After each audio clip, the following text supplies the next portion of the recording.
Rundown, a show of reflective conversations with leaders to talk about the common good while combining faith, culture, and the latest news. I'm Bridget Richardson at University of St. Thomas, and I'm here with Dr. Christopher Wolfe, Assistant Professor of Political Science at University of St. Thomas. So Dr. Wolfe, thank you so much today for joining me. You bet. It's good to be here, Bridget. Yeah, and I'm very excited about our conversation because we titled it Prudence in Politics, which is really an interesting way to put it. You know, in our previous conversation, I loved how you included prudence in there. So today we'll talk about, you know, where you get your news and the Catholic worldview. And so maybe we can just start it off with you being featured in the news in the more recent past, revolving around some of the things going on in politics. So maybe you could share some of the things you've been talking about.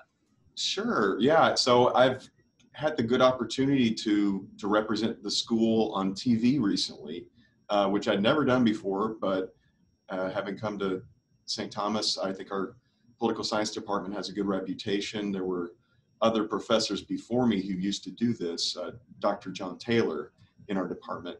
And, you know, through those connections and also I think probably with the help of our media relations team here, which is really great, I've gotten to go on the local Fox station, so Fox 26 Houston. And I've gotten to talk with the newscasters there in the morning shows about several of the recent political events going on. And the first time I got to do it, I actually got to go to the real news station and everything, and which was neat. And then since then, coronavirus has hit. So the 4 or 5 other times I've done it since then, I've actually just been doing it on Zoom. But it's fun to get to go on there and have them ask questions about what's going on in politics these days. And yeah, it's been a lot of fun. The last one I did, was right before the debates between Donald Trump and Joe Biden. It was interesting to get to anticipate it. I didn't really enjoy watching it after that, and so I'm glad I didn't do a post debate one. But I am very interested in the debates and how this election's going. And so before that, I gave a interview when Kamala Harris was chosen as vice president nominee for Biden. And then I did another one or two before that about during the Democratic National Convention and the Republican National Convention. And so I've kind of just been following all that stuff this semester, in part because they've been asking me to do that, but also because I'm teaching a class at St. Thomas in the political science department on elections this semester. And so I definitely want to, you know, in teaching this to my students, be up on what's going on. And that's part of the reason why I really enjoyed talking to you about this, because you've seen it all. You've seen everything. Good and bad, the ugly. Exactly. You've consumed everything. And, you know, even in our discussion right now in our country, people maybe don't sometimes make the effort to consume everything. They'll consume things that, you know, are of like mind with them or that they think they should be consuming. But maybe you could talk to us a little bit about what that experience of watching everything and taking it in has been like, especially from a political science perspective. Absolutely. So Bridget, what I try to do is try to get news from more than one source, to be honest with you, because we're kind of in a different media environment than we were in the 1990s even. You know, now that we have the internet, we have social media, and there's been other changes in terms of change to the law, a change to the regulations that the Federal Communications Act made, called the Fairness Doctrine. That change to the getting rid of the Fairness Doctrine in the 1990s meant there's a lot more channels that can just give one side of the story. In the past, they used to require channels to allow other people from other points of view on the actual news story. That was what was called the Fairness Doctrine. Now, did they always invite the best defenders of the opposite side? Actually, I don't think they did. And so the fairness doctrine in itself was a little bit problematic to my point of view. But now that they've gotten rid of it, what we have are a lot of different news sources that do tend to, have a distinct point of view, like Fox News, MSNBC, even CNN, a distinct point of view. And if that's the only one you're listening to, you really might not get the full story. And so I do try to, on election day last time, when it looked like Trump was going to win, I started watching CNN, because if they called a state for Trump, I could kind of trust, okay, that state really did go for Trump, because I think, so the term I would use for this is try to triangulate where you get your news from. And I think that's an important thing to do in our new kind of mass media age we live in, with these very specific channels of opinion that we have out there now. And also keep an eye out, is this a news story or is this an opinion story? And be sure to get some news and not just the opinions on it. Which is really hard to decipher, because I know so many people who just get their news from social media. And so, who knows what you're picking up from there, right? And you've even kind of talked about the importance of knowing the laws and the Constitution, even when you're consuming that news. So tell us a little bit about maybe some of those areas. Sure. I mean, the First Amendment is what it all goes back to: freedom of speech. And the background to that, I mean, I love studying the Founding Fathers. And so the ultimate reason for free speech, in part, was to critique government, and that they thought that was a healthy thing. That they wanted to be able to critique the king, for example, and the pamphlets debates were some of the very important early stages of the American Revolution, for example. Now, somewhat, in some ways, America has the freest press and the freest free speech of any country. Other countries, like in Europe, they will have certain opinions. They'll say, we're just not going to allow those to be expressed in the press. America, by and large, it's left it wide open, like a Wild West. And so, since it's wide open like that, you do have a lot of different opinions battling it out, which in some ways is a good thing.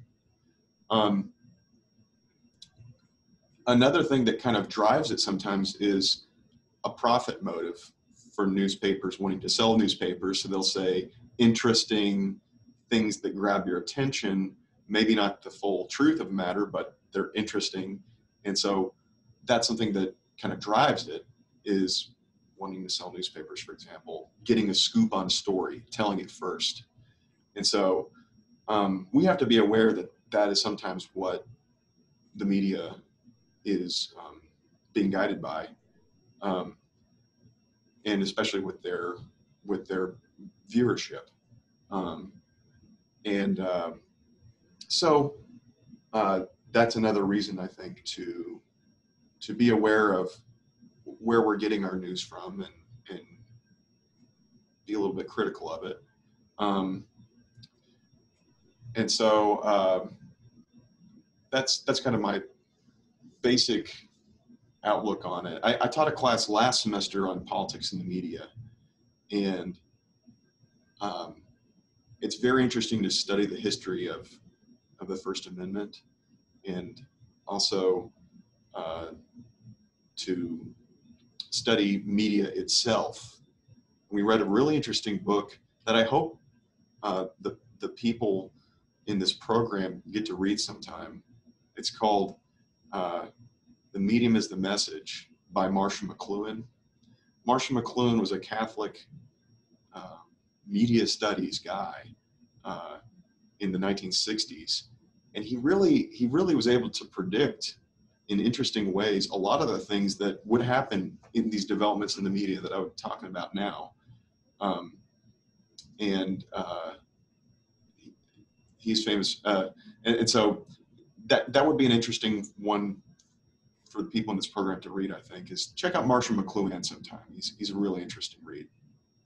Oh, wow. That definitely is one that I'll have to check out, because I'm fascinated by, people being able to predict some of the stuff that happens in the media. And even, so much of part of what we learn at University of St. Thomas and our worldview has to do with virtue. And you'd mentioned prudence, and how prudence is so important, both to our Catholic worldview and in assessing politics. So, prudence was coming up for me as you were talking through, knowing and being aware of all of the things at play. So how is that vital in this whole discussion of, figuring out what's right, what's news, what's opinion, which route do I go?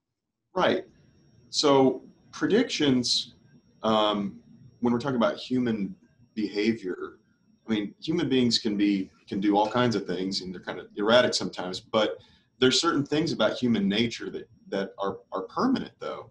And so when McLuhan made accurate predictions, it's not a surprise, because he did understand human nature really well. And the same thing with the book I see on your shelf there, Tocqueville. He made a lot of accurate predictions because he understood human nature really, really well. And he also knew the circumstances of his culture and where they were at really well. And prudence is a big part of it, is knowing about the circumstances of where you're in and then applying principles. The principles are permanent, but the circumstances might change. And so you might have to apply the principles differently given the changed circumstances. As a political scientist, one of the most important circumstances we study is public opinion in a democracy. Is public opinion totally against this issue? Is it 50-50? Politicians are going to be looking at those public opinion polls too. And so I see that as one way to study the circumstances in which politics is done. I believe the most important circumstances to study for prudence in politics is the law and the Constitution of the country. That's the most important circumstance.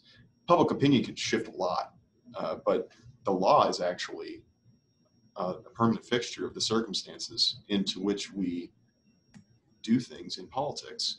And so prudence, there are things that we want to, principles that we want enacted, done, and good things to be done. But sometimes the circumstances, like I said, they don't quite allow the full expression of the principle yet. And so sometimes we might not fully get to do exactly what we want to happen, but we take a good step toward it. And so there's a great saying in politics, don't let the perfect become the enemy of the good. Don't let the perfect become the enemy of the good. And so prudence in politics, and it means that a statesman will take the steps to ultimately get to the destination, even if he can't accomplish it all at once. I think Lincoln is a perfect example of that in trying to get rid of slavery. Didn't do it all at once. He first did the Emancipation Proclamation, and then he did the 14th. Then he did the 13th Amendment, and then more and more happened after that. And so the word for prudence in Greek is phronesis. And why do I bring up the Greek? Because prudence was originally, the word for prudence was not a separate word really until the philosopher Aristotle distinguished it from contemplation and wisdom.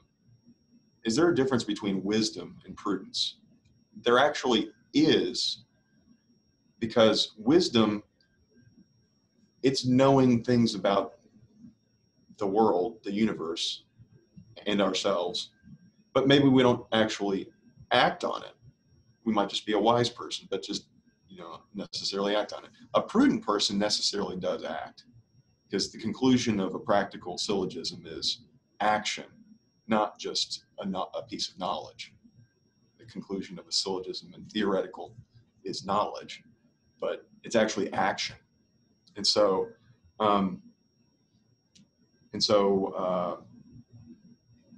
it's a kind of thinking, but it's a thinking toward action. That's really interesting, because then how do you apply that in, like Catholics being active in their civic duty or political life? Because to think about it with that action step, it's just so interesting to stop yourself from just being in that thinking phase or that understanding and knowing to the action. How does that happen in a very practical way for especially a Catholic audience? There was actually an old saying they used to have in Catholic circles, maybe like 60 years ago, that when we see wrong things done in society, we should, number one, see, number two, think, number three, act. So we're not just like impulsively acting without thinking about it, without seeing what's going on. And so see, know, act was an old Catholic way of doing it. I think that's pretty good.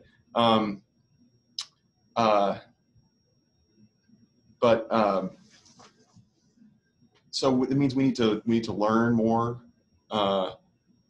and not only out of books, but also getting experience ourselves sometimes in doing some of these jobs. It's actually hard to know how to.